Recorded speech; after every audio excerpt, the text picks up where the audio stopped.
Buenos días, hoy es el 28 de enero del 2023. Mi nombre es Dennis Small de la revista EIR y del Instituto Schiller. Y me da mucho gusto hoy poder conversar con Marcelo Muñoz, amigo y conocido mío desde hace algunos años y fundador y presidente emérito de Cátedra China en España, decano de los empresarios españoles en China y también el único español y también posiblemente el único europeo que a lo largo de los últimos 45 años ha vivido y ha conocido y trabajado el tema de China desde dentro y desde fuera de ese enorme país. Marcelo acaba de publicar un libro nuevo que sale en español y también se va a publicar en China. En español se llama China ha vuelto para quedarse. Tengo entendido que es tu cuarto libro sobre China, Marcelo. Sí, cuarto libro. Mi Bueno, cuarto libro. con esa pequeña introducción me gustaría más bien que tú mismo te presentes al público, que identifiques tu tarea, tu trabajo de décadas sobre el tema de China. Bueno, pues llegué a China el año 78, cuando China era la potencia 120 del mundo y hoy es la segunda. He tenido la suerte de vivir de cerca esa transformación, vivirla con sus gentes. He hablado mucho con dirigentes de la sociedad civil china, incluso políticos, y esa vivencia de cerca me ha obligado a abrir los ojos. Bueno, llegué a China maduro, con más de 40 años, con un currículum de experiencia docente, de experiencia organizativa en distintos ámbitos, de experiencia empresarial, con lo cual tenía una base para abrir los ojos, con conocimiento, pero sobre todo llegué con una actitud de diálogo, de apertura a China. Era otro mundo que yo no había conocido más que por los libros, y ese otro mundo me sorprendía tanto que me obligó a estar continuamente atento. De ahí viene mi vivencia y de ahí vienen mis libros, mis conferencias, etcétera. Y si no me equivoco, fue en el año de 2012 fundaste Cátedra China para ayudar a este diálogo entre China y España y Europa y el Occidente en general, ¿no es así? Sí, digamos, el impulso a fundar Cátedra China, como el impulso a escribir los primeros libros y los últimos, siempre ha sido el mismo. He descubierto en China una realidad que es absolutamente desconocida en Occidente, o muy poco conocida o muy mal conocida. Y eso lo he vivido junto con otros colegas, profesores, profesionales distintos, abogados, arquitectos, etcétera, empresarios, profesores que han vivido en China, algunos incluso han cursado estudios en universidades chinas, y todos teníamos la misma impresión. Hemos descubierto algo que aquí no se conoce, tenemos obligación, nos sentimos obligados a eso, darlo a conocer. Y de ahí surgió la Fundación de Cátedra China como un modesto think tank o centro de pensamiento, de reflexión sobre la realidad china y su interés para Occidente. En una parte del libro, y esto te lo he escuchado también en discusiones, esta idea de que China como si fuera otro planeta. En el libro citas a Leibniz en una carta fechada del 18 de agosto de 1705, donde él, Leibniz, comenta los conocimientos de los chinos, su lengua y carácter, su forma de vida, sus artes y manufacturas, e incluso sus juegos, difieren de los nuestros como de gentes de otro planeta. Entonces, en cierto sentido, China es otro planeta, sin embargo, este es el mismo planeta. Tenemos que encontrar alguna manera de convivir, de conocer, convivir y llegar a soluciones a los grandes problemas del planeta. Sí, es otro mundo, es otro planeta.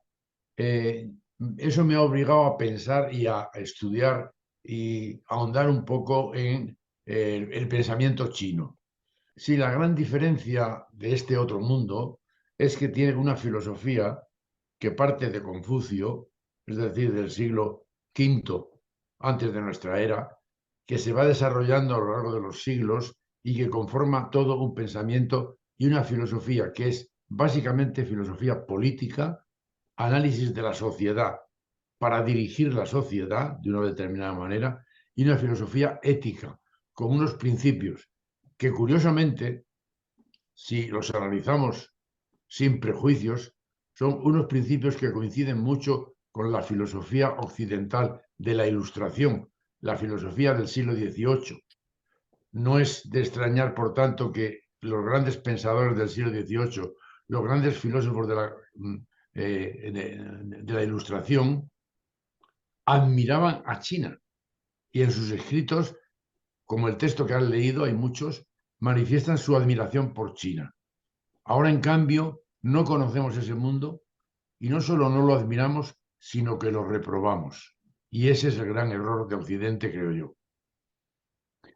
Sí, en efecto, pensadores como Leibniz, como mencionábamos y lo hemos conversado en otros momentos, es uno de esos pensadores de Occidente que estaba buscando estos puntos de coincidencia entre las visiones filosóficas de fondo con el confucianismo y filosofías occidentales. Pero retomemos por un momento la situación actual en este momento, porque estamos en una situación verdaderamente peligrosa a nivel mundial. Tenemos la guerra de Ucrania, tenemos una confrontación entre Occidente y Rusia, tenemos una confrontación anunciada entre Occidente y la OTAN en particular, y China, quizás sobre el tema de Taiwán. Eh, pero en tu libro tú hablas de la trampa de Tucídides y dices que no estás de acuerdo con esta tesis de Allison y la trampa de Tucídides o de la guerra inevitable entre las dos grandes potencias, porque tendrían que ser muy suicidas para avanzar en esto. Eh, pero ¿cómo analizas tú la situación actual de la confrontación y cómo salir de esta trampa de Tucídides? ¿Cómo no caer en eso? Bien, yo creo que la confrontación viene por parte de Occidente. China no tiene confrontación con Occidente. China defiende el diálogo, defiende el entendimiento, la negociación. No quiere ninguna confrontación. Y no es que eso el gobierno chino lo diga ahora, sino que es algo intrínseco a todo el pensamiento de la filosofía china a lo largo de 2500 años, que ya es tiempo. Tienen más historia que nosotros en cuanto a pensamiento profundo. Entonces, China no está en confrontación con nadie. China está desarrollándose. Ha conseguido en 45 años dar un salto tan enorme en su desarrollo económico, tecnológico, científico, político, en todos los ámbitos, que a Occidente le ha cogido de sorpresa y entonces no lo encaja. Occidente lleva gobernando, entre comillas, o queriendo o asumiendo el papel de gobernar el mundo durante los últimos 3, 4 siglos. Desde primero el Imperio Español, que fue un imperio que se entendió bastante bien como el Imperio Chino, entonces eran las dos grandes potencias del mundo, el Imperio Español de Felipe II y el Imperio de la dinastía Ming, el Imperio anglosajón, primero el británico, después el de Estados Unidos. Entre medias había habido una parte de dominio imperial por potencias europeas también, y en esos 2, 3 siglos de dominio, Occidente se ha erigido en el único hegemón del mundo. Y no lo es, porque Occidente, si lo analizamos en cuanto a población, es aproximadamente el 16% de la población mundial. China no está en esa dinámica de confrontación, aunque ahora vuelve a ser primera potencia.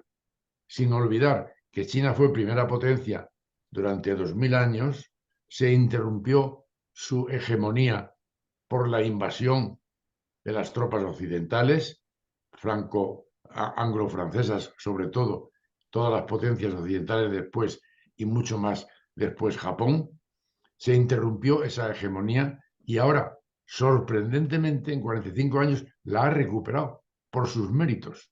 Entonces, eso no lo encaja Occidente y entonces no lo puede consentir Occidente y hace todo lo posible por contener la estrategia de Biden, de Estados Unidos. Lo dice continuamente. Su objetivo es contener a China. ¿Contenerla de qué? De que su gente viva mejor, de que progresen económicamente, contenerla del avance científico, contenerla del avance tecnológico. ¿Qué forma de gobernar el mundo es esa?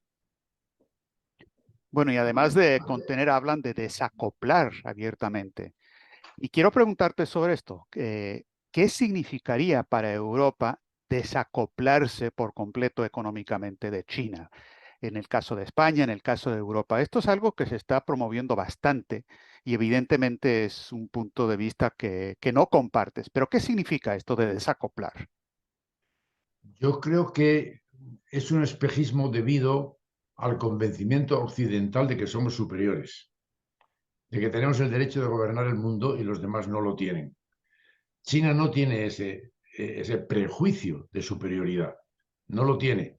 Quizá lo tuvo en su historia, cuando era el único imperio del mundo realmente potente, pero ahora no lo tiene. Quiere hablar, quiere dialogar, no se quiere desacoplar. ¿Y qué significa desacoplar?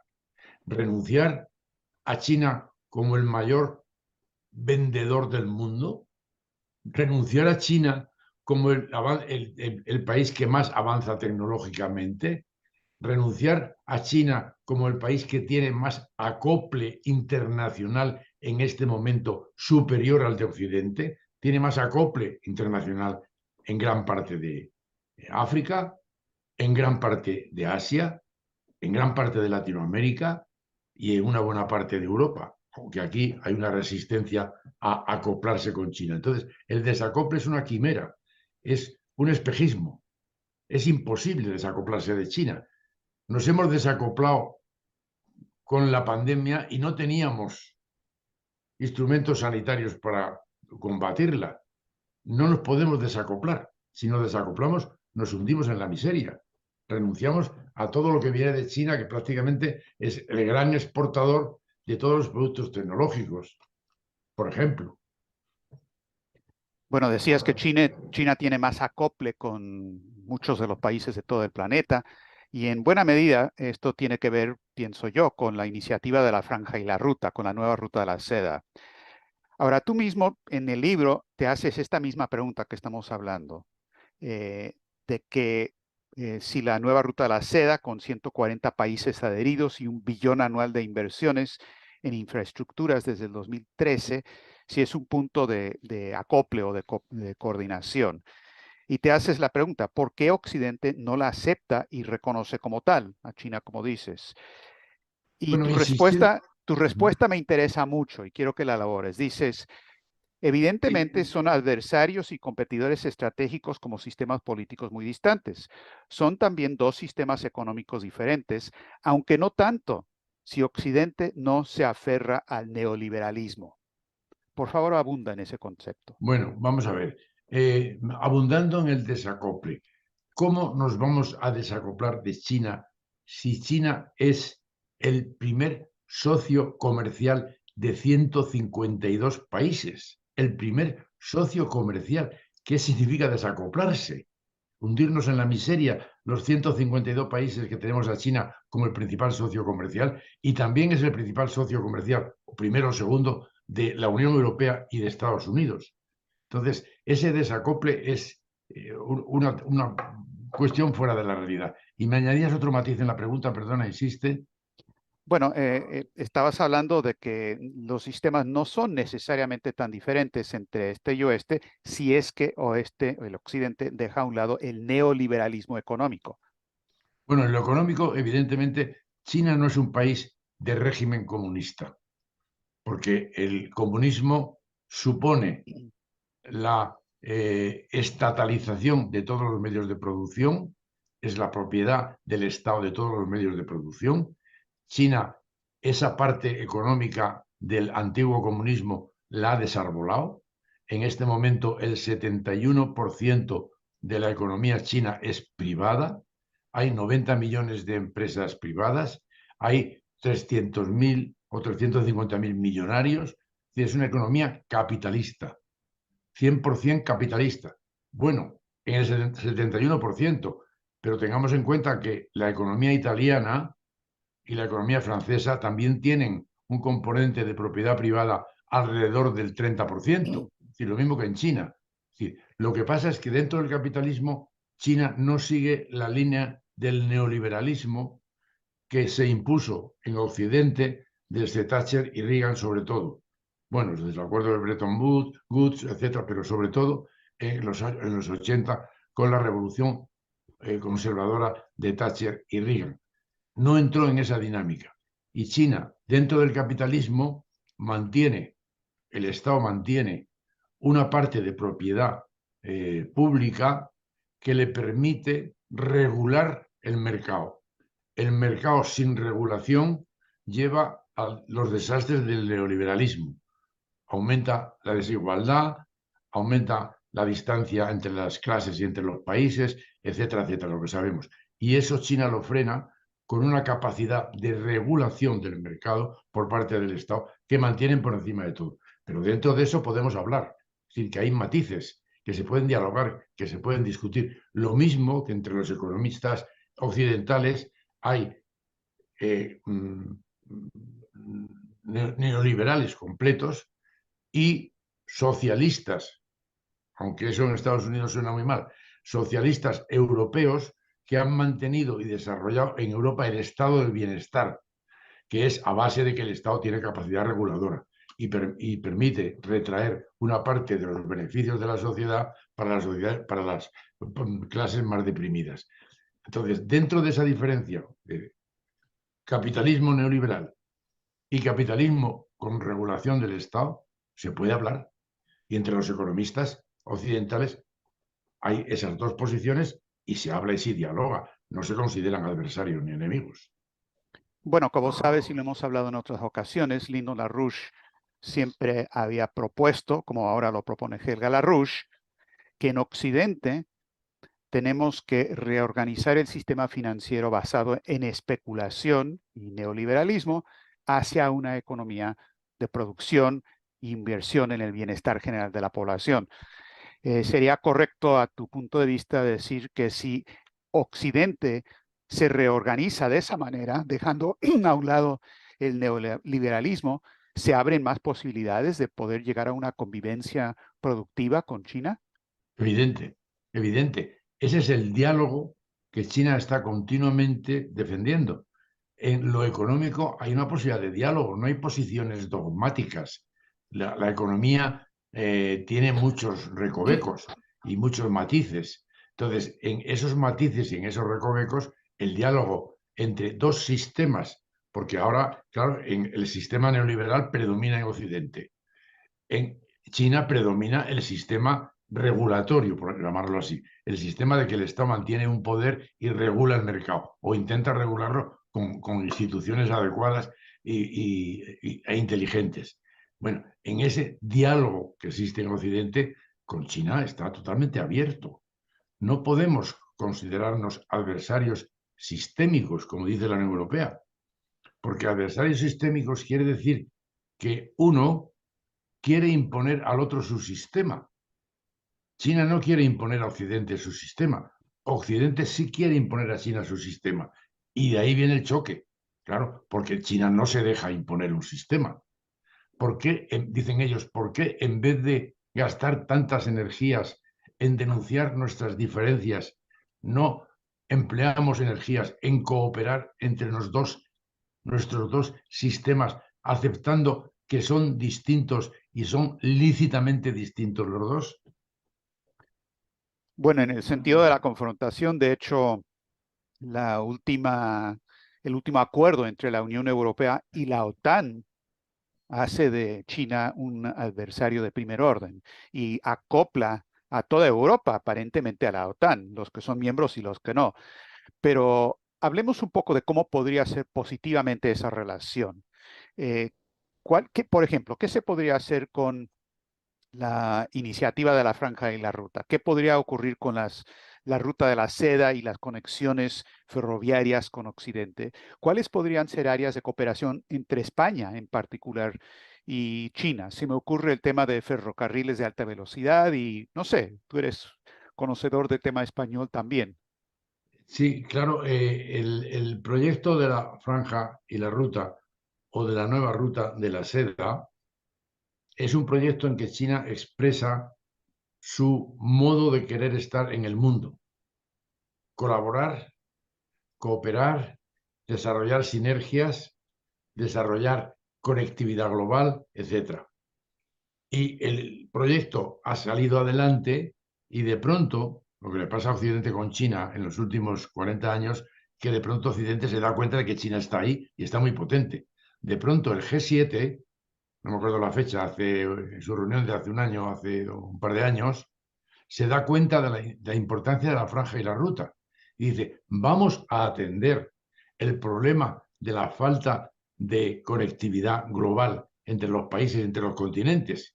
Y entonces deciden dedicar 650.000 millones de dólares a esa conectividad global. En ese momento, desde que se inició el proyecto de la franja y la ruta, China, los países que participan en el proyecto de la franja y la ruta, los bancos, no solo chinos, sino de todo el mundo que participan en proyectos en la franja y la ruta, han invertido desde el 2013 $1 billón al año. Y de pronto el G7 se despierta y decide dedicar 700.000 millones. Hacemos el ridículo. Por ignorancia. Me imagino que ninguno de los líderes del G7 ha hecho el cálculo de lo que se ha invertido en estos años en la franja y la ruta, que se ha invertido $1 billón anualmente. Y eso supone una cantidad de proyectos, no me acuerdo el número, 280 proyectos que están en marcha en todo el mundo, algunos con carreteras impresionantemente, la carretera más alta del mundo que atraviesa el Kunlun por Pakistán, etcétera, etcétera. El ferrocarril más largo del mundo, que viene de Yiwu a Madrid precisamente, etcétera, etcétera. Una cantidad de infraestructuras que están en marcha, que han absorbido $1 billón de inversión al año. Y nos despertamos y decidimos unirnos, no unirnos, sino hacer otro proyecto parecido para desarrollar la conectividad global de 700.000 millones. Pues qué ridículo. Y son 700 millones que nunca se ven, además, porque todo ese dinero va bien, más bien al Sí, proyecto pues de guerra en serán para dentro Ucrania, de 10 años. o O van sea, para la guerra de Ucrania, o para o la se van para la guerra de confrontación. Ucrania. Exacto, la confrontación venidera con Taiwán, supuestamente. Simplemente para terminar con este punto de la confrontación, eh, No, la pero OTAN, quiero hablar un poco de Taiwán. Creo que merece la pena. ok, bien, esa es la Vamos a pregunta. ver. Déjame hacer la siguiente pregunta, porque va exactamente a eso. Mira, La Unión Europea firmó con la OTAN un acuerdo de unirse a la OTAN. Japón acaba de firmar un acuerdo con la OTAN, básicamente de unirse a la OTAN. En Latinoamérica, el proyecto del Comando Sur, expresado por la general Laura Richardson y por Evan Ellis, es que Latinoamérica tiene que formar parte de una alianza con la OTAN porque, dicen ellos, en el 2027 va a haber guerra entre China y Taiwán. ¿Cómo evalúas esta situación estratégica?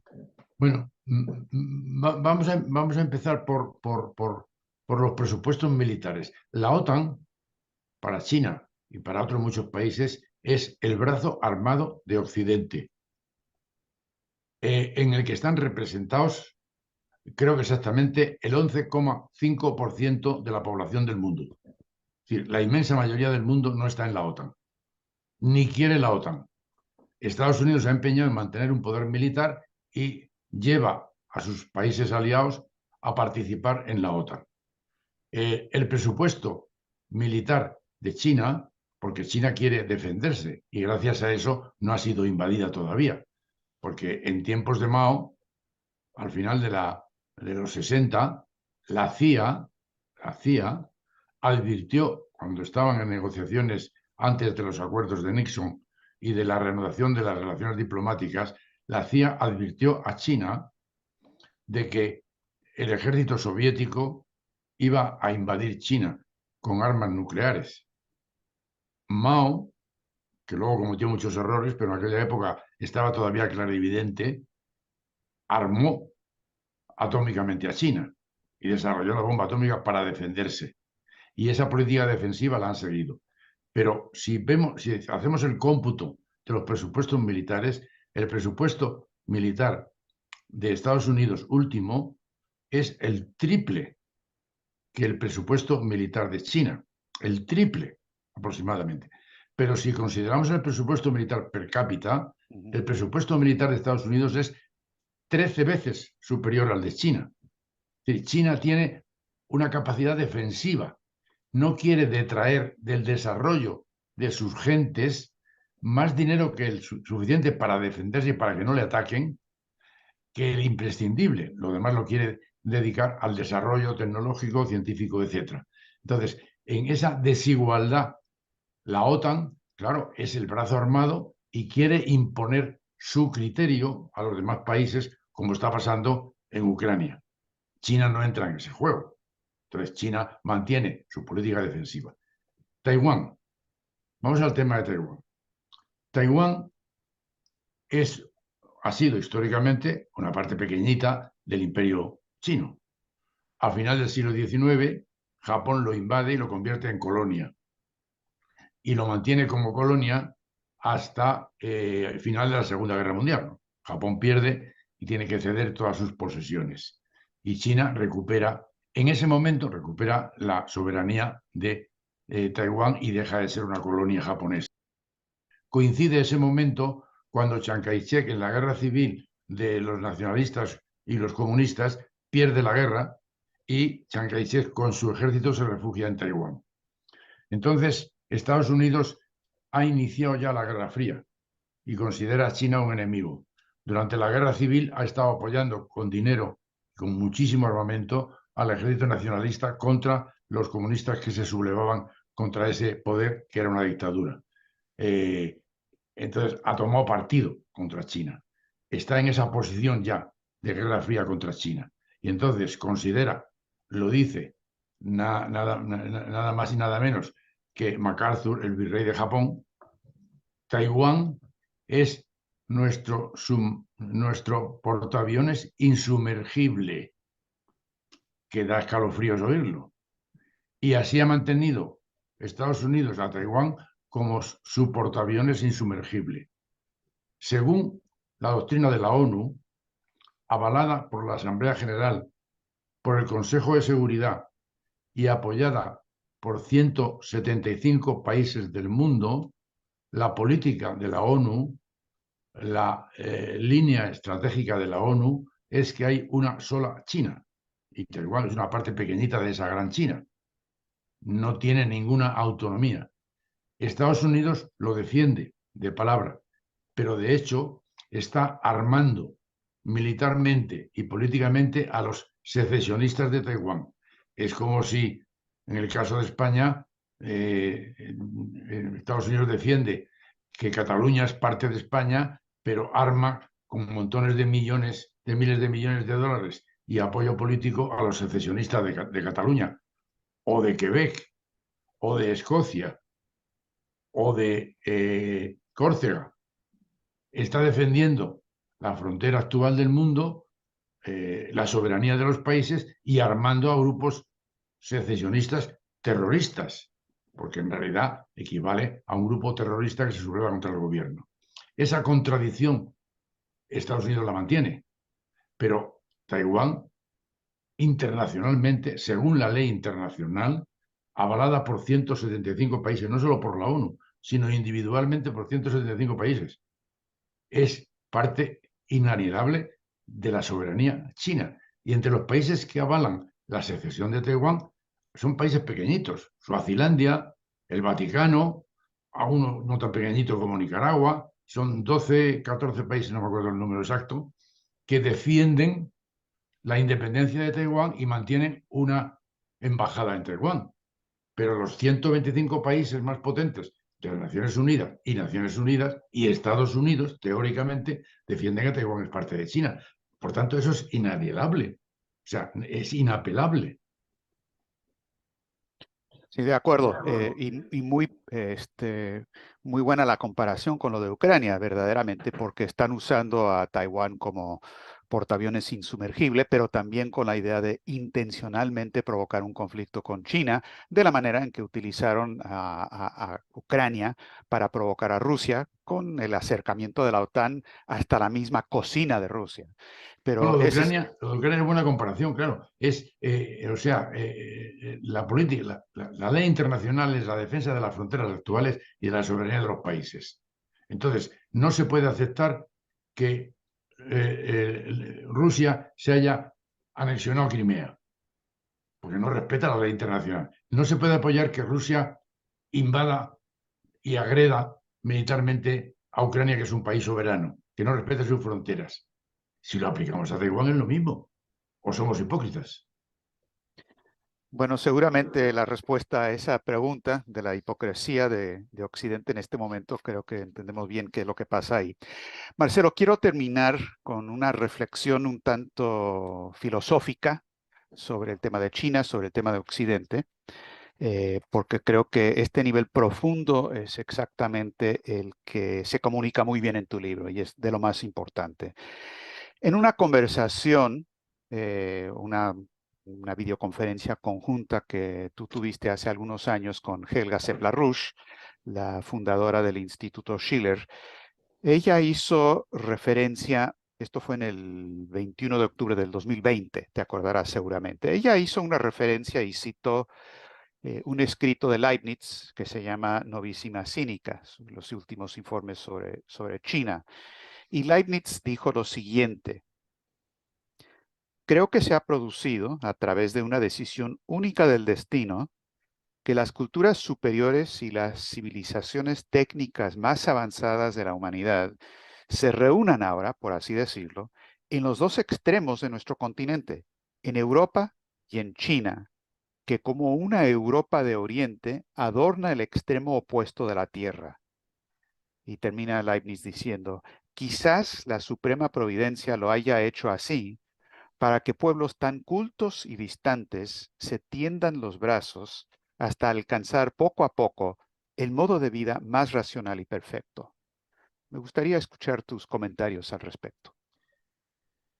Bueno, yo parto de la base de que la filosofía debe ser la base fundamental de la política y en eso creo que coincido bastante con todo el pensamiento Larousse. La filosofía es la base del pensamiento humano sobre la sociedad humana. Precisamente la filosofía confuciana es el análisis de la sociedad humana, de la jerarquía en la sociedad humana, el papel de la autoridad, el papel del emperador o del gobierno al servicio de la mayoría de la población, etcétera, etcétera. Esos elementos filosóficos no deberíamos dejarlos de lado y están dejados de lado en este momento en la política internacional. Hay que defender la filosofía. Yo defiendo la filosofía. Y en ese contexto, creo que las posibilidades de diálogo Occidente-Europa, perdón, Occidente-China, incluyendo Occidente-Europa y Estados Unidos, las posibilidades de diálogo de Europa y Estados Unidos con China son inmensas desde el punto de vista político-filosófico, pero nos fijamos en las diferencias, no nos fijamos en las posibilidades de aproximación. Yo pregunto, simplistamente, ¿cómo sería el mundo si India se hubiera transformado igual que China? En su economía, en su tecnología, en su ciencia, en el desarrollo de sus gentes. Habría desaparecido la bolsa de pobreza de 350 millones.